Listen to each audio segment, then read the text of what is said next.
Dolan तेरा को प्रभु नानक दे कर हाथ। हो बलिहारी सतगुर पूरे शरण के दाते बचन के सूरे। हो बलिहारी सतगुर पूरे शरण के दाते बचन के सूरे।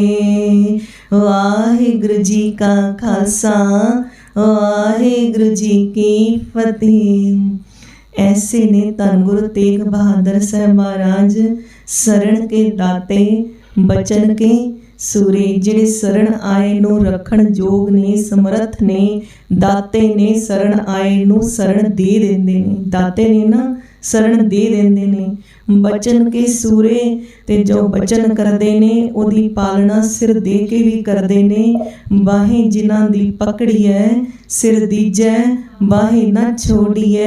तेग बहादुर बोलिया तर पईए धर्म ना छोड़िए। महाराज कहते ने कि अपने धर्म तो तुमको तुम्हारा खूब हमको हमारा खूब।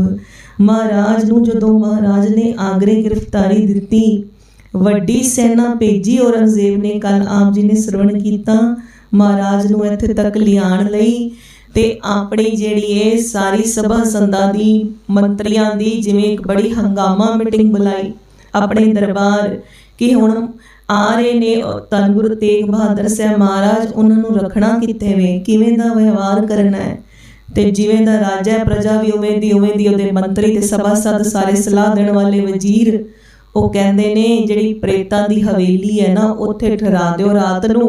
ਆਪਣੇ ਆਪ ਡਰ ਕੇ ਸਵੇਰੇ ਸਾਡੀ ਸਾਰੀਆਂ ਗੱਲਾਂ ਮੰਨ ਲੈਣਗੇ। ਇੱਥੇ ਪ੍ਰੇਤਾਂ ਦੀ ਇੱਕ ਹਵੇਲੀ ਸੀ ਜਿਹਦੇ 'ਚ ਮੰਨਿਆ ਜਾਂਦਾ ਸੀ ਕਿ ਅੰਦਰ ਪ੍ਰੇਤ ਰਹਿੰਦੇ ਨੇ। ਕੋਈ ਡਰ ਦੇ ਮਾਰੇ ਅੰਦਰ ਜਾਂਦਾ ਨਹੀਂ ਸੀ। ਜਦੋਂ ਮਹਾਰਾਜ ਨੂੰ ਲੈ ਕੇ ਆਏ ਤੇ ਉਹ ਪ੍ਰੇਤਾਂ ਦੀ ਸੁਨਸਾਨ ਹਵੇਲੀ ਵਿੱਚ ਅੰਦਰ ਠਹਿਰਾਇਆ ਸਿੱਖਾਂ ਸਮੇਤ। ਆਪ ਕੋਈ ਉੱਥੇ ਰੁਕਿਆ ਨਹੀਂ ਤੇ ਹੁਣ ਨਹੀਂ ਜਾਣਦੇ कि महाराज ते सब दी कल्याण करन वाले ने। महाराज दे चरण पैण नाल ओ प्रेत जड़ा है महाराज दे अगे सामने नतमस्तक हो गया। महाराज नूं बेनतियां कीतियां महाराज जे तुसी आए हो ते मेरी भी कल्याण कर दिओ। महाराज ते बिरधी ऐसा सब थाई होए सहाय। जितों महाराज ने चाले पाए ने आनंदपुर साहब तो आगरे तक जिवें असीं शब्द पढ़ पाई गुरदास जी दी वारां पढ़दे ना जिथे बाबा पैर धरे पूजा आसन थापण हर जगह गुरुद्वारा साहब स्थापित ने। जिथे जिथे महाराज ने संगतां नूं दर्शन दीदार दे के निहाल कीता है अपनी बाणी नाल अपनी आभा नाल अपने दर्शनां नाल। महाराज दी दातां दी जिहड़ी है वो गिनती नहीं हो सकती। कई स्थान तां प्रकट ही नहीं होए। जदों महाराज आप चितवणगे किरपा करनगे अपने प्यारियां ते उस स्थान प्रकट होणगे कि महाराज कित्थे कित्थे रुकदे आए ने उस पूरी यात्रा दे दौरान। अपने जदों महाराज सामने प्रेत आया उन्हें मिन्नतां कीतियां महाराज मैं झूठ बोलिया सी मैं झूठी गवाही दित्ती सी रिश्वत वजों मैनूं इह हवेली मिली लेकिन मेरा जड़ा शरीर है आयु घट सी खत्म हो गई ते मैं चितौदा ही रह गया कि मैं इस हवेली में जाके सुख माणांगा रवांगा पर मैं रहा नहीं ते वासना मेरी इत्थे लियाई हुण प्रेत बन के अंदर ही कैद आ। महाराज मेरे ते कृपा करो मेरी कल्याण करो। महाराज ने उसकी कल्याण कीती। सवेरे जदों सिपाहियां ने वेख्या भी सब शांति है भी प्रेत नाल कोई हंगामा ही नहीं होया कोई ना सिख डरिया ना सिखां दे गुरु डरे। उन्होंने जाके नरंगे नूं दसिया ते फिर दोबारा सभासद नाल मीटिंग तय हुई कि हुण महाराज नाल किवें गलबात करनी है। पहले ते यह तय होया कि महाराज नाल जिहड़ी है प्रेम ते सत्कार नाल गल करो क्योंकि पहले ते प्यार दी नाल गल करो कि मन जन सकत्याई बाद चों दिखावांगे। एवें अपनी मनां दी विਉਂਤ बना के महाराज पास गलबात करन आंदे ने। महाराज दे जदों उत्ते गलबात हुंदी है ते हैरान हुंदे ने कि प्रेत कित्थे उहदा कोई शोर शराबा नहीं है कुछ होया ही नहीं। पर वो नहीं जानते भले कि बई महाराज दा बिरध है पशु प्रेत मुगत को तारे पाहन पार उतारे। महाराज ते पशुआं नूं प्रेतां नूं पाहन पत्थरां नूं पार कराउण वाले ने। महाराज ते बड़े दयालु ते कृपालु ने जिन्होंने बेनतियां कीतियां ने महाराज ने प्रवान कीतियां ने। ਹੁਣ ਮਹਾਰਾਜ ਨਾਲ ਬੜੇ ਅਦਬ ਸਤਿਕਾਰ ਨਾਲ ਪਹਿਲੇ ਗੱਲ ਕਰਦੇ ਆ। ਔਰੰਗਜ਼ੇਬ ਮਹਾਰਾਜ ਨੂੰ ਕਹਿੰਦਾ ਹੈ ਕਿ ਤੁਸੀਂ ਤੇ ਹਿੰਦੂ ਧਰਮ ਦੇ ਉਪਾਸਕ ਨਹੀਂ ਹੋ, ਤੁਸੀਂ ਮੂਰਤੀ ਪੂਜਾ ਨਹੀਂ ਕਰਦੇ, ਤਿਲਕ ਨਹੀਂ ਲਾਉਂਦੇ, ਜੰਜੂ ਨਹੀਂ ਪਾਉਂਦੇ, ਤੇ ਤੁਸੀਂ ਕਿਉਂ ਇਹਨਾਂ ਦੀ ਸਾਰੀ ਵਿਪਦਾ ਆਪਣੇ ਸਿਰ ਤੇ ਲੈ ਲਈ ਹੈ। ਇਹ ਦੋਨੋਂ ਜਿਹੜੇ ਆਪਸ ਵਿੱਚ ਲੜਾਈ ਝਗੜਾ ਧਰਮਾਂ ਵਿੱਚ ਬਣਿਆ ਹੀ ਰਹਿੰਦਾ ਹੈ। ਇਹਦਾ ਨਿਪਟਾਰਾ ਕਰਨ ਦਾ ਇੱਕ ਰਸਤਾ ਮੈਂ ਇਹ ਕੱਢਿਆ ਹੈ ਕਿ ਇਹ ਦੋ ਤੋਂ ਇੱਕ ਹੋ ਜਾਣ, ਇੱਕ ਹੀ ਰਹੇ, ਕੋਈ ਲੜਾਈ ਝਗੜਾ ਨਾ ਹੋਏ, ਕੋਈ ਵਾਦ ਵਿਵਾਦ ਨਾ ਹੋਏ। ਤੇ ਮਹਾਰਾਜ ਅੱਗੋਂ ਮੁਸਕਰਾ ਕੇ ਕਹਿੰਦੇ ਕਿ ਤੂੰ ਇਹ ਕੌਣ ਹੁੰਦਾ ਹੈ ਸੋਚਣ ਵਾਲਾ ਕਿ ਇਹ ਦੋ ਤੋਂ ਇੱਕ ਹੋ ਜਾਣ। ਜੇ ਪਰਮਾਤਮਾ ਨੂੰ ਪਾਉਂਦਾ ਕਿ ਬਈ ਇੱਕੋ ਹੀ ਪੰਥ ਰਹੇ ਤੇ ਹਿੰਦੂਆਂ ਦੇ ਘਰ ਔਲਾਦ ਹੋਣੀ ਬੰਦ ਹੋ ਜਾਂਦੀ। ਇਹ ਮਹਾਰਾਜ ਕਹਿੰਦੇ ਅਕਾਲ ਪੁਰਖ ਦੀ ਰਜਾ ਵਿੱਚ ਦੋ ਚੱਲ ਰਹੇ ਨੇ, ਤੂੰ ਆਪਣੀ ਮਰਜ਼ੀ ਨਾਲ ਦੋ ਤੋਂ ਇੱਕ ਨਹੀਂ ਕਰ ਸਕਦਾ। ਤੇ ਜਦੋਂ ਉਹਨੇ ਅੱਗੋਂ ਔਰੰਗਜ਼ੇਬ ਨੇ ਜਿੱਦ ਦਿਖਾਈ ਕਿ ਇੱਕ ਹੀ ਕਰਨਾ ਹੈ, ਤੁਸੀਂ ਸਾਡੀ ਈਨ ਮੰਨੋ ਤੇ ਸਾਰੇ ਜਿਹੜੇ ਤੁਸੀਂ ਆਗੂ ਬਣੇ ਹੋ ਤੁਸੀਂ ਵੀ ਦੀਨ ਇਸਲਾਮ ਕਬੂਲ ਕਰੋ ਤਾਂ ਕਿ ਸ਼ਾਂਤੀ ਪੂਰਵਕ ਸਾਰਾ ਹਿੰਦੁਸਤਾਨ ਦੀਨ ਇਸਲਾਮ ਵਿੱਚ ਆ ਜਾਏ ਤੇ ਕੋਈ ਮਾਰ ਕਾਟ ਹੀ ਨਾ ਮਚਾਣੀ ਪਏ। ਤੇ ਜਦੋਂ ਐਵੇਂ ਦੀ ਗੱਲ ਕੀਤੀ ਮਹਾਰਾਜ ਨੇ ਕਿਹਾ ਇੱਕ ਵਾਰ ਛੱਡ ਕਰੋੜ ਵਾਰ ਵੀ ਪੁੱਛੋਗੇ ਤੇ ਇਹੀ ਜਵਾਬ ਹੈ, ਸਾਨੂੰ ਕਿਸੇ ਹੋਰ ਦੀਨ ਦੀ ਧਰਮ ਦੀ ਲੋੜ ਨਹੀਂ ਹੈ। ਸਾਡਾ ਆਪਣਾ ਧਰਮ ਜਿਹੜਾ ਹੈ ਉਹ ਸਮਰੱਥ ਹੈ। ਕਿਆ ਜਿਹੜੇ ਮੌਤ ਦੇ ਡਰਾਵੇ ਦਿੰਦੇ ਹੋ ਉਹ ਮੁਸਲਮਾਨ ਧਰਮ ਅਪਣਾਉਣ ਨਾਲ, ਮੁਸਲਮ ਹੋ ਜਾਣ ਨਾਲ ਉਹ ਮੌਤ ਨਹੀਂ ਆਂਦੀ। ਤੇਰਾ ਪਿਤਾ ਜਾਂ ਤੇਰਾ ਦਾਦਾ ਜਾਂ ਤੇਰਾ ਭਰਾ ਹਾਲੇ ਤੱਕ ਨਹੀਂ ਮਰਿਆ, ਕਿਆ ਐਸਾ ਵਿਧਾਨ ਹੈ? ਨਹੀਂ। ਜਦੋਂ ਗਰਦਨ ਝੁਕ ਗਈ ਪਰ ਜਿੱਦ ਉੱਥੇ ਦੀ ਉੱਥੇ ਹੈ। ਤੇ ਮਹਾਰਾਜ ਨੂੰ ਫਿਰ ਜਦੋਂ ਕਿਹਾ ਕਿ ਨਹੀਂ ਤੁਸੀਂ ਫਿਰ ਵਿਚਾਰ ਕਰੋ ਬਈ ਇਹ ਸਾਰੀ ਜਿਹੜੀ ਹੈ ਵਿਪਦਾ ਹਰੀ ਜਾ ਸਕਦੀ ਹੈ ਜੇ ਤੁਸੀਂ ਮੰਨ ਜਾਓ। ਮਹਾਰਾਜ ਨੇ ਕਿਹਾ ਕਿ ਸਮਝਾਣਾ ਕੀਤਾ ਕਿ 1.25 ਮਣ ਕਾਲੀਆਂ ਮਿਰਚਾਂ ਲੈ ਕੇ ਆਓ। ਜਦੋਂ ਮਿਰਚਾਂ ਲੈ ਕੇ ਆਏ ਮਹਾਰਾਜ ਨੇ ਕਿਹਾ ਕਿ ਅੱਗ ਲਾ ਕੇ ਸਾੜ ਦਿਓ। ਸਾੜ ਦਿੱਤੀਆਂ। ਮਹਾਰਾਜ ਕਹਿੰਦੇ ਕੱਪੜ ਛਾਣ ਕਰ ਦਿਓ। ਕੱਪੜ ਛਾਣ ਕੀਤਾ ਤੇ ਵਿੱਚ 3 ਮਿਰਚਾਂ ਬਚ ਗਈਆਂ। ਕਹਿੰਦਾ ਇਹਦਾ ਕੀ ਅਭਿਪਰਾਏ? ਮਹਾਰਾਜ ਕਹਿੰਦੇ ਤੇਰਾ ਉੱਤਰ ਆ ਗਿਆ। ਕਹਿੰਦੇ ਮੈਂ ਨਹੀਂ ਸਮਝਿਆ ਕਿ ਇਹਦਾ ਕੀ ਤਾਤਪਰਯ ਹੈ। ਤੇ ਮਹਾਰਾਜ ਨੇ ਫਿਰ ਸਮਝਾਣਾ ਕੀਤਾ ਵੀ ਜੇ ਕਿਲੋ ਵੀ ਤੁਹਾਡੇ ਕੋਲ ਮਿਰਚਾਂ ਹੋਣ ਨਾ ਕਿਸੇ ਸਿਆਣੇ ਹਿਸਾਬੀ ਬੰਦੇ ਨੂੰ ਵੀ ਦੇ ਦਿਓ ਤੇ ਦਾਣੇ ਨਹੀਂ ਗਿਰ ਸਕੇਗਾ ਸਹੀ ਤਰ੍ਹਾਂ ਵੀ ਕਿੰਨੇ ਦਾਣੇ ਨੇ ਤੇ 1.25 ਮਣ ਚ ਕਿੰਨੇ ਦਾਣੇ ਹੋਣਗੇ ਵੀ ਤੂੰ ਕਿੰਨਿਆਂ ਨੂੰ ਮਸਲ ਕੇ ਖਤਮ ਕਰਨਾ ਚਾਹੁੰਦਾ ਹੈ, ਅੱਗ ਦੀ ਮਤਲਬ ਰਾਖ ਬਣਾ ਦੇਣਾ ਚਾਹੁੰਦਾ ਹੈ। ਤੇ ਮਹਾਰਾਜ ਨੇ ਉਹ ਰਾਖ ਨੂੰ ਕੱਪੜ ਛਾਣ ਕਰਾਇਆ ਤੇ 3 ਮਿਰਚਾਂ ਬਚੀਆਂ। ਮਹਾਰਾਜ ਕਹਿੰਦੇ ਤੂੰ 2 ਤੋਂ 1 ਕਰਨਾ ਚਾਹੁੰਦਾ ਹੈ ਪਰ 2 ਤੋਂ 3 ਹੋ ਜਾਣਗੇ। ਮਹਾਰਾਜ ਨੇ ਇੱਥੇ ਹੀ ਦਿੱਲੀ ਵਿੱਚ ਇਹ ਭਵਿੱਖਬਾਣੀ ਕੀਤੀ ਵੀ ਖਾਲਸਾ ਪੰਥ ਇੱਕ ਹੋਰ ਪ੍ਰਗਟ ਹੋ ਜਾਏਗਾ। ਮਹਾਰਾਜ ਨੇ ਇਹ ਜਦੋਂ ਉਹਨੂੰ ਔਰੰਗਜ਼ੇਬ ਨੂੰ ਕਿਹਾ ਤੇ ਹੋਰ ਤਿਲ ਮਿਲਾ ਉਠਿਆ। ਦੋਹਾਂ ਪੰਥ ਮੇ ਕਪਟ ਵਿਦਿਆ ਚਲਾਨੀ ਬਹੁਰ ਤੀਸਰ ਪੰਥ ਕੀਜੈ ਪ੍ਰਧਾਨੀ। ਮਹਾਰਾਜ ਕਹਿੰਦੇ ਤੀਸਰਾ ਪੰਥ ਪ੍ਰਧਾਨ ਪੰਥ ਪ੍ਰਗਟ ਹੋ ਜਾਏਗਾ। ਮਹਾਰਾਜ ਨੇ ਕਿਹਾ ਐਸਾ ਖਾਲਸਾ ਅਕਾਲ ਪੁਰਖ ਦੀ ਮੋਜ ਵਿੱਚ ਪ੍ਰਗਟ ਹੋਏਗਾ। ਜੇ ਖਾਲਸਾ ਰਹੇਗਾ ਤੇ ਬਾਕੀ ਵੀ 2 ਰਹਿਣਗੇ। ਜੇ ਬਾਕੀ 2 ਖਾਲਸੇ ਨੂੰ ਖਤਮ ਕਰਨਾ ਚਾਹਣਗੇ ਤੇ ਉਹਨਾਂ ਦਾ ਆਪਣਾ ਨਾਸ ਹੋ ਜਾਏਗਾ। ਖਾਲਸਾ ਕਦੀ ਖਤਮ ਨਹੀਂ ਹੋਏਗਾ। ਐਸਾ ਪੰਥ ਖਾਲਸਾ ਪ੍ਰਗਟ ਹੋਏਗਾ। ਮਹਾਰਾਜ ਨੇ ਅੱਗੋਂ ਦੀ ਫਿਰ ਵਚਨ ਕਹੀ ਕਰੋ ਖਾਲਸਾ ਪੰਥ ਪਰਵੇਸਾ ਜਗੇ ਸਿੰਘ ਜੋਦੇ ਧਰੇ ਨੀਲ ਪੇਸਾ ਜਗੇ ਸਿੰਘ ਜੋਦੇ ਧਰੇ ਨੀਲ ਪੇਸਾ। ਮਹਾਰਾਜ ਨੇ ਕਿਹਾ ਕਿ ਤੀਸਰਾ ਖਾਲਸਾ ਪੰਥ ਪੈਦਾ ਹੋਏਗਾ।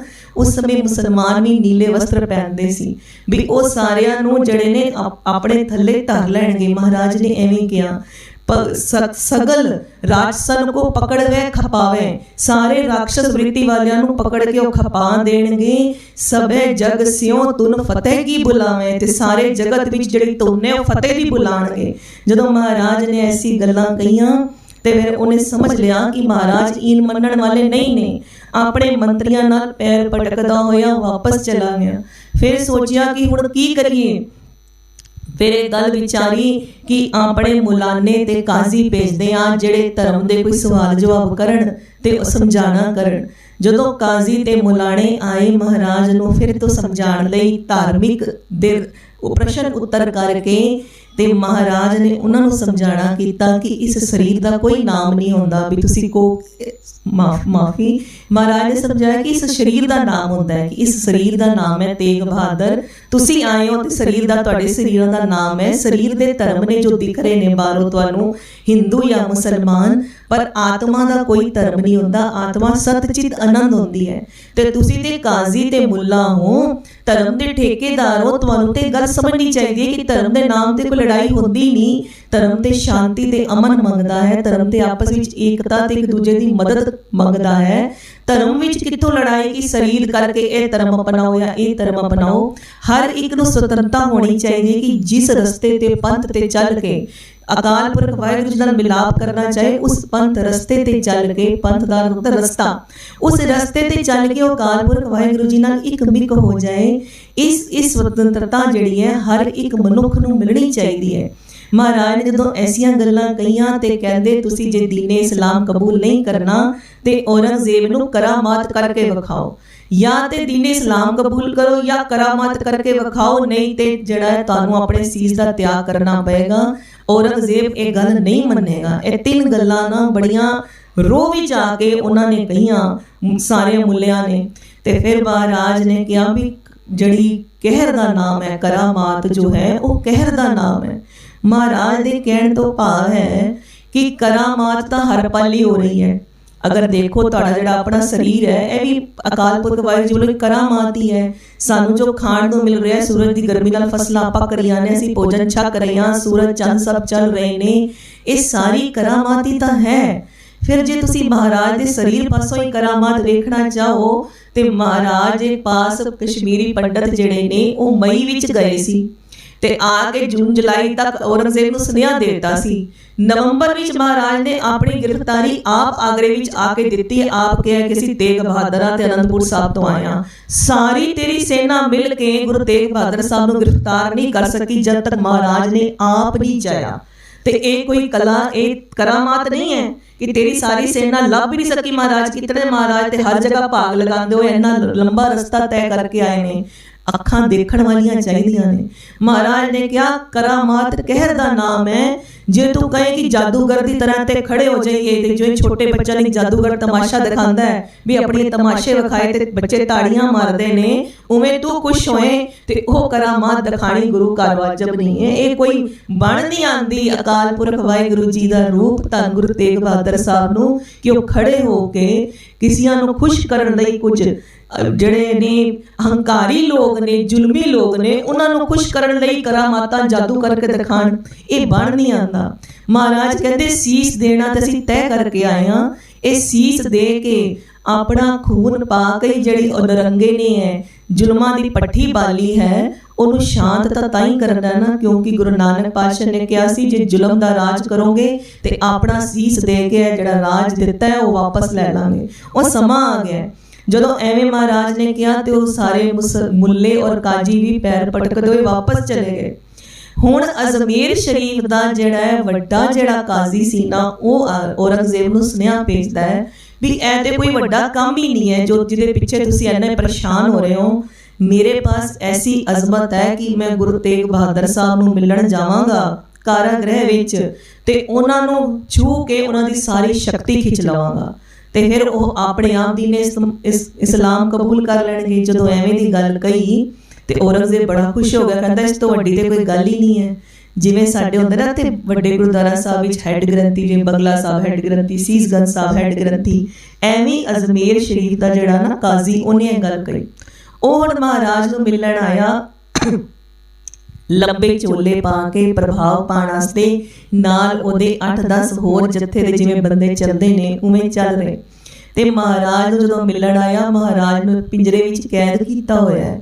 महाराज दा जिहड़ा पिंजरा है ना संगत जी वो पिंजरा भी ऐसा है जिवें आप जी नूं दस्सिया है कि पिंजरा इन्ना वो हैगा जगह तो जिवें तंग हैगा कि उस विच इन्नी भी जगह नहीं है कि महाराज पासा भी मार लैण। जान बूझ के तसीहे देण लई यह काम किया गया है कि महाराज नूं प्यासे ते भुखे रखना है भी नींद भी ना आ जाए। ते वो जिहड़े पिंजरा है उहदे अंदर जिहड़ा ना किल लगे हुए ने तिखे जिहदे उपर जहर दी पुठ चढ़ी है।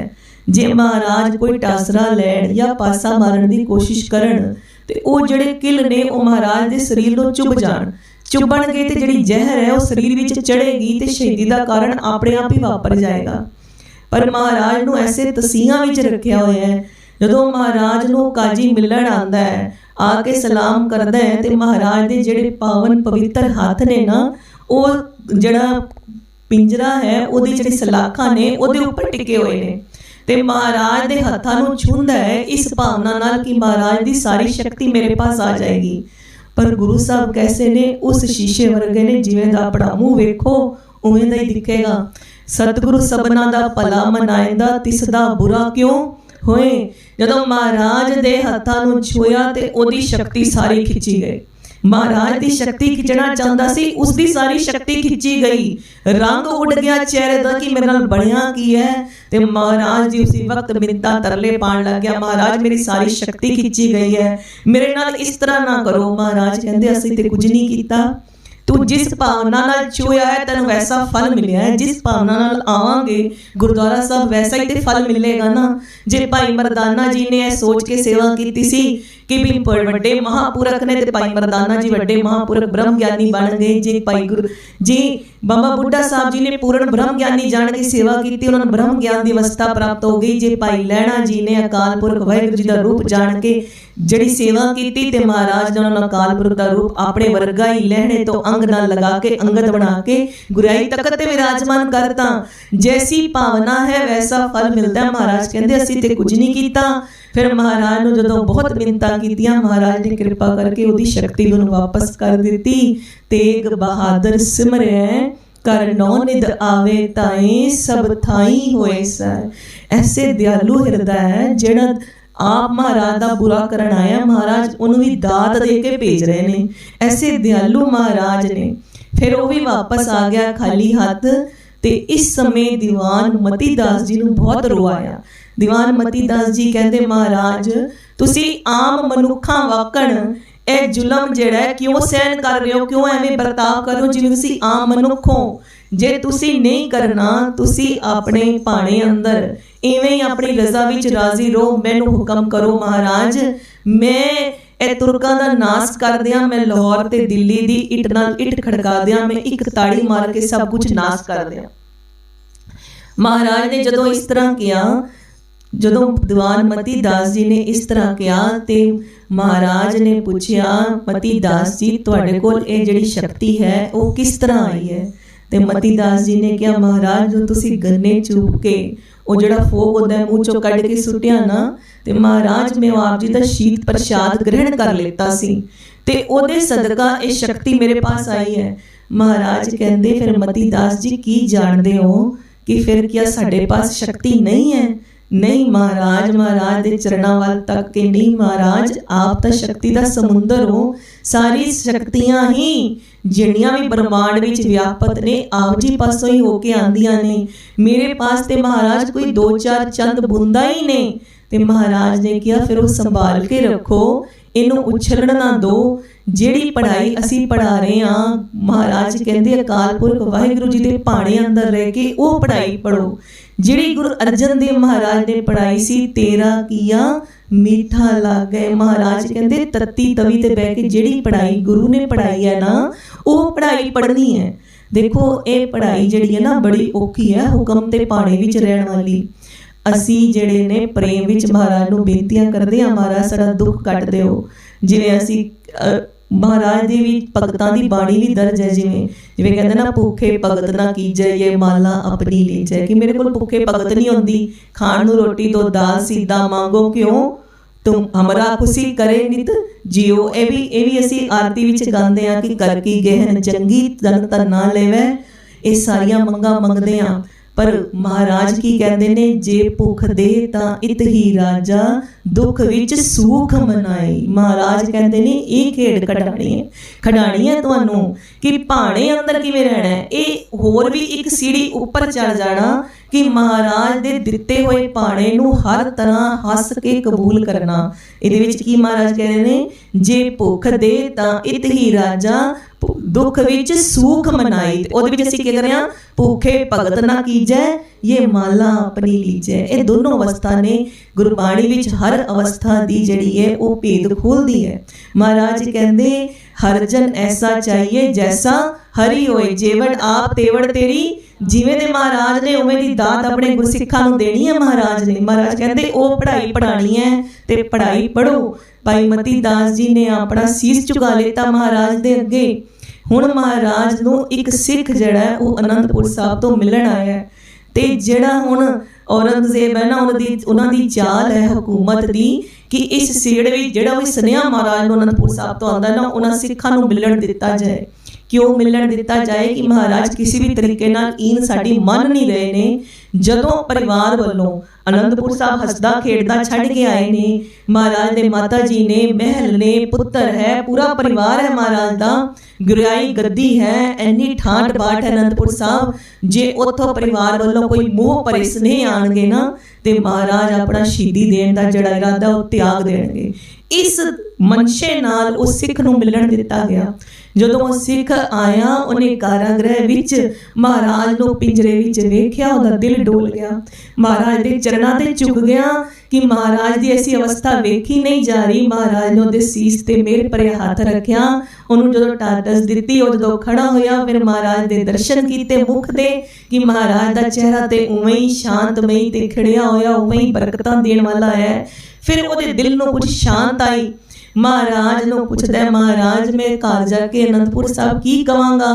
आपके जिहड़े बुजुर्ग माता जी ने, माता नानकी जी, वो हाल चाल पुछदे ने, उन्होंने भेजिया है। माता गुजर कौर जी आप जी दे महल आप जी नूं याद करदे ने, मैं उन्हां दा सुनेहा लैके आया वां कि किस तरह दर्शन होणगे।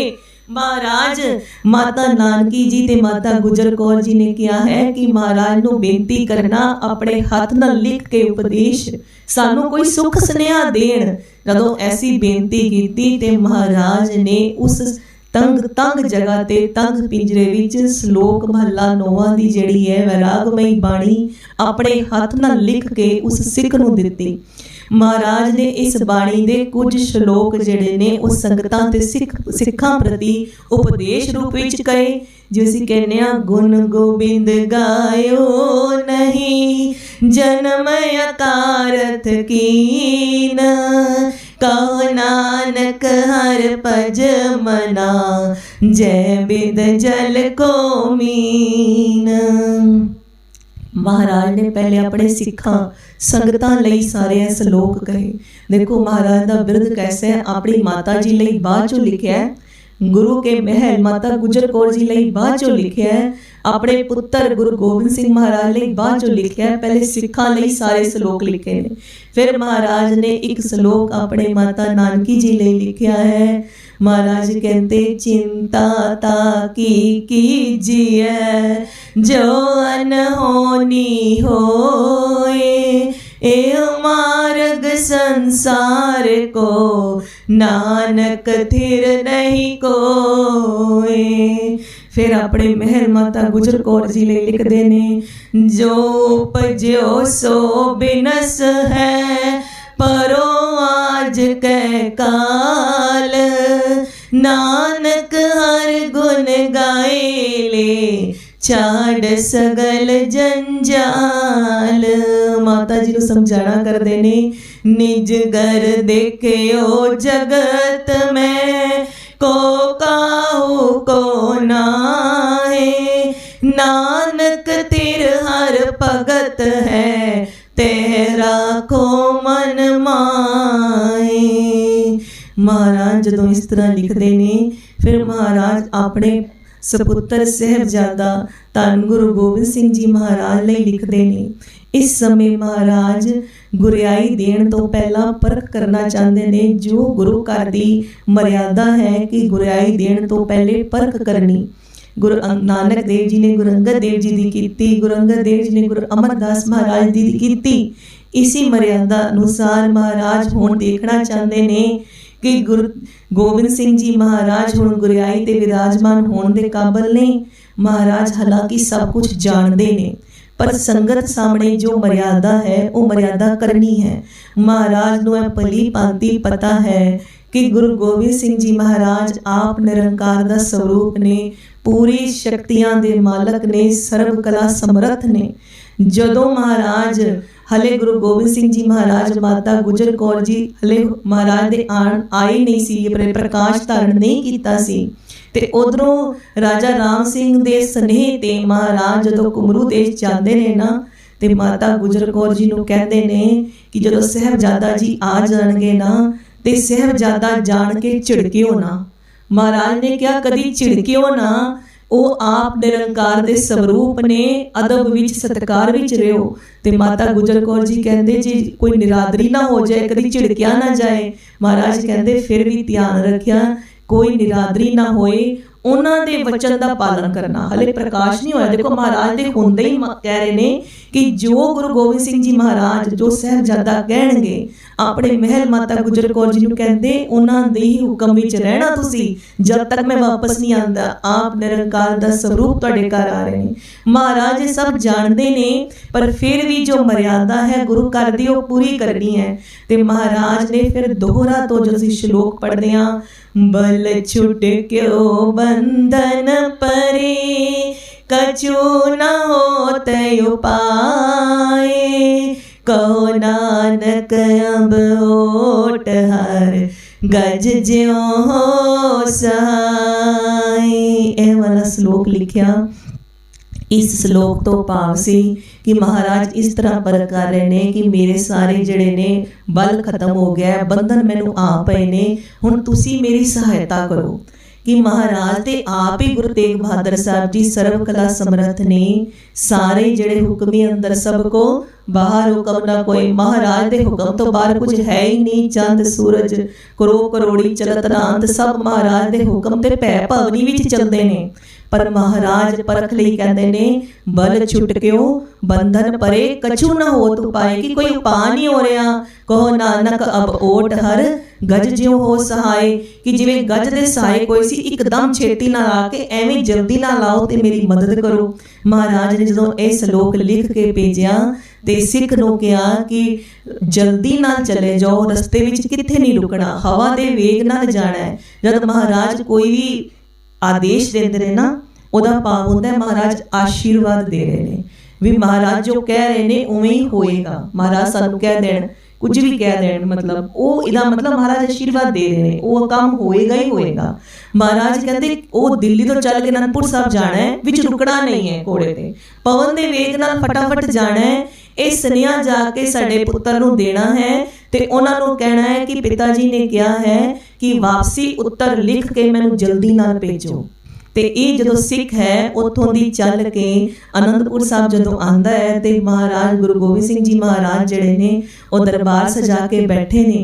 महाराज दे जदों दरबार सज्जे विच आके महाराज नूं मत्था टेकिया, महाराज समझ गए कि स्नेहा आया है।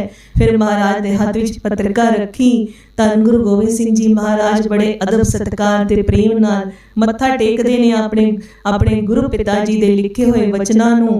ते फिर अपनियां मातावां धन माता नानकी जी ते धन माता गुजर कौर जी पास गुरु के महलां वल जाणा करदे ने। नाल होर भी जिहड़े करीबी सिख सेवक ने ते मसंद ने वो भी उन्हां स्थानां ते जांदे ने। सारे चुप ने, शांत ने कि हुण की सुनेहा आया है, इहदे विचों की निकलेगा पढ़न लई।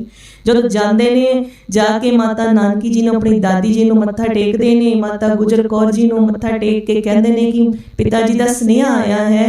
ते एक मेवड़े सिख नूं देंदे ने, वो फिर सारे उच्ची आवाज़ विच वो सुनेहा पढ़ के सुनांदा है। ते वो फिर श्लोक महला 9 दी वैरागमई बाणी सुन के सारियां दी जिहड़ियां अखां ने वो भर आंदियां ने, क्योंकि वो सब जान गए ने, जिन्ने भी खड़े ने वो सारे एक अवस्था दे मालक ने। वो इह गल नूं जान गए ने कि महाराज दा शहीदी दा समा नेड़े आ गया। ते करके महाराज ने ऐसे स्नेह दिते ने, सारे किधरे एकदम शांत हो गई। जदों यह सारी गल्लां महाराज दियां सुनिया, माता नानकी जी ने अपने प्रति उपदेश सुनिया, माता गुजर कौर जी ने सुनिया।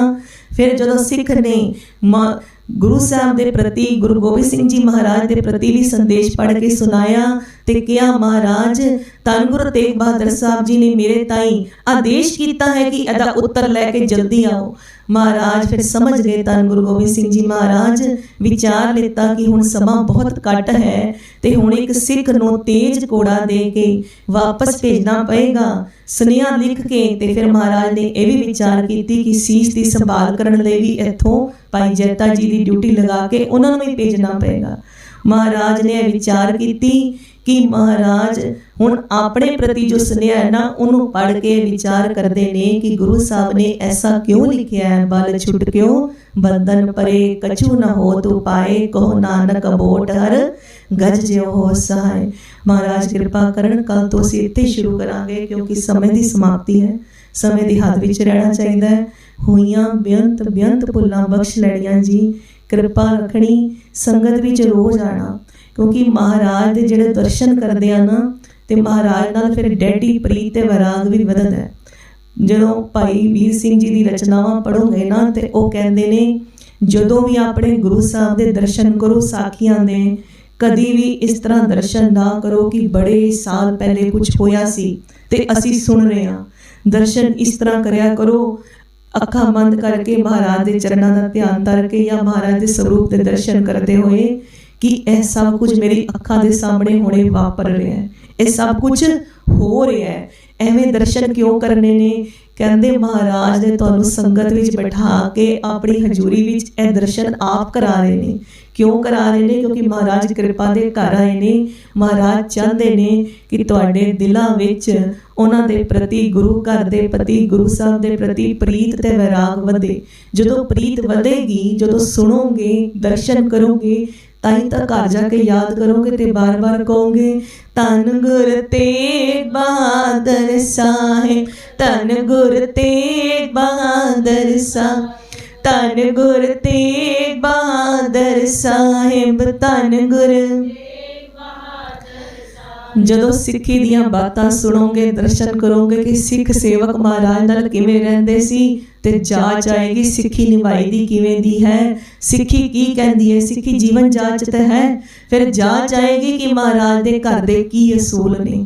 इस करके एवें दर्शन करी देने कि जिवें हुणे ही सब कुछ हो रहा है तो महाराज कृपा करके मैनूं दिखा रहे ने, देख सिखा, देख मेरी धी, देख मेरा पुत की हो रहा है। अपने मन नूं एकागर कर ते प्रीत वधा। ये प्रीत ही ते तेरे सारे बंधनां नूं, पापां नूं, तेरे कीते अपराधां नूं सब नूं नष्ट करन वाली है।